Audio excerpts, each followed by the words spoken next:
Hi friends, சாதம் வடிக்கிற அரிசிலேயே அட்டகாசமான சிக்கன் பிரியாணி செய்யலாம் வாங்க. சிக்கன் மஞ்சள் போட்டு கழுவி வச்சுருக்கேன், ஃப்ரை பண்ண எடுத்து வச்சுருக்கேன். எண்ணெய் நெய் சூடேறினதும் பட்டை கிராம்பு ஏலக்காய் சோம்பு போட்டு தாளிச்சிக்கிறோம்.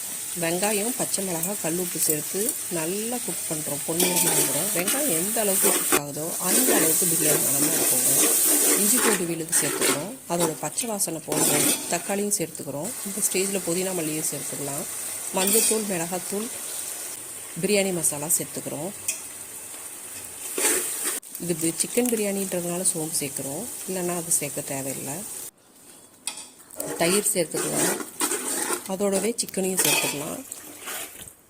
நான் எப்போவுமே வீட்டில் தயார்படுத்துகிற நெய்யில் தாங்க செய்வேன். அதுதாங்க நல்ல மணமாக இருக்கும். தண்ணி அளந்துக்கலாம். இப்போது தண்ணி ஒரு கப் அரிசிக்கு 2 கப் அளவுக்கு போட்டிருக்கேன். இந்த டைமில் 2 லெமனோட ஜூஸை ஆட் பண்ணிக்கிட்டேன். உப்பு நம்ம தேவையான அளவுக்கு பார்த்துக்கலாம்.